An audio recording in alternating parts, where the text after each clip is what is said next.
What's going on, guys? It's Paul here, and I did a video just recently about how to plan a backpacking trip, and in that video I showed the Excel spreadsheet that I've created that I use for keeping track of my gear inventory and also for selecting which gear I'm going to take on a particular backpacking trip. And I had a lot more requests than I expected for a template of that spreadsheet. So I've made a template and I have it available for download for free on my website, geartesttv.com, if you're interested. But because this is a spreadsheet, it's not an app like lighterpack.com.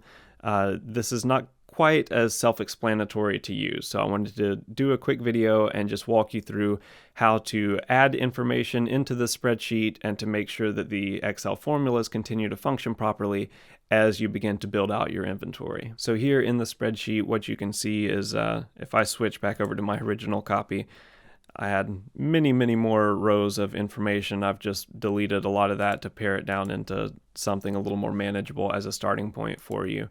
And what I'll do is, even if you didn't see my previous video, it's okay. I'll give you a quick walkthrough of how to use this spreadsheet and how I have it set up. So what you can see is there are many categories in green here. So big gear, sleep system, water system, cook set. There's a couple of other categories down there, which I'll go through in a minute. And for each category, you can see the weight of the item selected for that category. And up at the top here is the current bag weight. So that's the weight of all of the items selected across every category. The only weight that does not include is down here at the bottom. There's a category called wearing and carrying. So that's where I would put any clothing that I'm planning to wear starting out on the trip. I'll also put anything on there like if I'm wearing a hat or even trekking poles, I'll put that in my wearing and carrying category. So basically anything that's not inside the pack is not contributing to my total pack weight. Now, if I go back to, we'll just pick the big gear category as an example.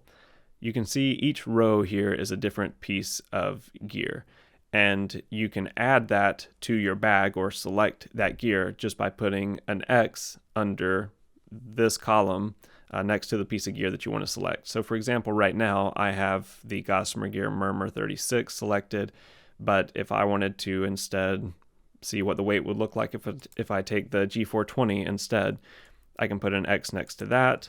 I'll delete the X next to this one, and you can see my weights have now been automatically updated.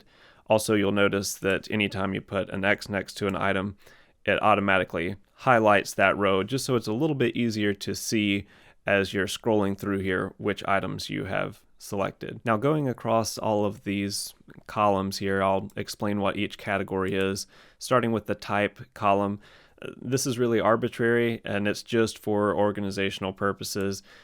Clearly you can add more than just backpacks and tents here. You can also add in tarps and chairs and hammocks, and it's totally up to you whatever you want to add in under the big gear category. That's really just to make sure that I can keep backpacks with backpacks and tents with tents, etc. Honestly, you could even leave that column blank if you really wanted to. There's the specific item name, that's self-explanatory. The quantity, that should be self-explanatory as well.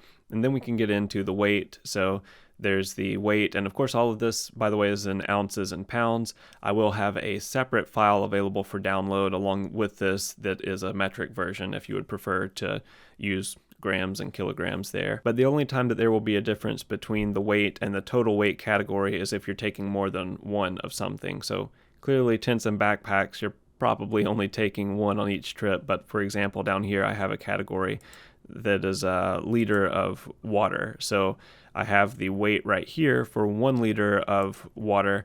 And if I want to see what it would be like to take 3 liters instead, I can just type in 3 in the quantity, and that automatically updates the total weight reflected in the weight selected and the current bag weight.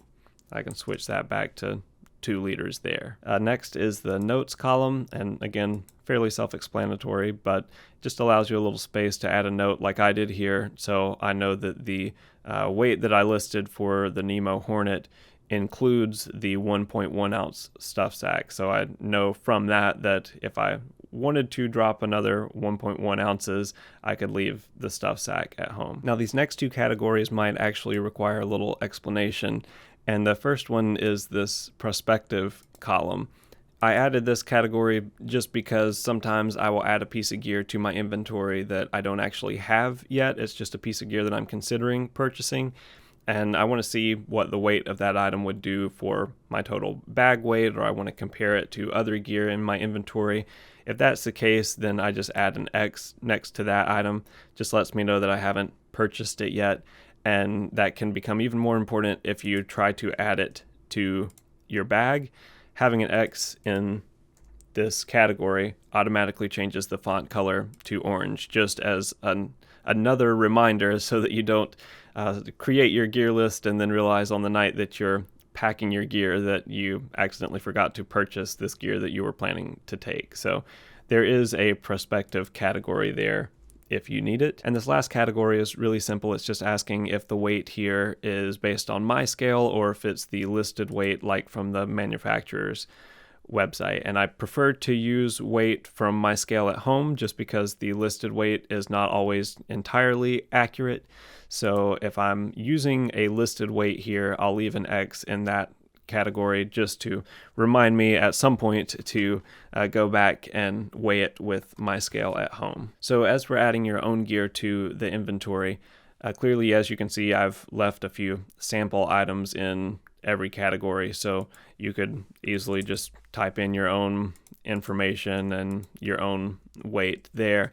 But when you need to add more line items, what I would recommend you do is highlight a row and click insert to insert an additional row there, and then take an existing row and copy that, paste it into the next row down, and then go in and change all of the information there just to make sure that all of the formatting is copied down to the next row. Now, one issue to keep a check on here, especially after you've made some changes and you've added a few items, is where it says weight selected for each category. Double click on that to bring up the formula, and you'll see two highlighted groups of cells there. Make sure that it looks like it does right now, where everything, all the rows in that particular category are highlighted. So if you were to open it up and see that maybe you inserted a row incorrectly and instead it looks something like that, then this bottom row here, which is not highlighted, any changes I make there is actually not being reflected in my weight. So just make sure that those are properly selected and you're good to go. You can check that for every category just to make sure that everything is correct. And likewise, you can do the same where it says current bag weight up at the top.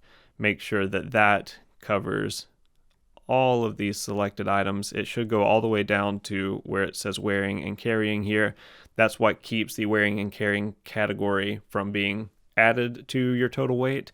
And if you did, for whatever reason, want to add that to your total weight, you could always just bring your highlights down there, and now that category is added to your total weight. So you should find this super easy if you have Microsoft Excel experience. If you don't, hopefully this is straightforward enough that you can navigate everything correctly. But if you have any questions, feel free to let me know in the comment section below or by sending me an email.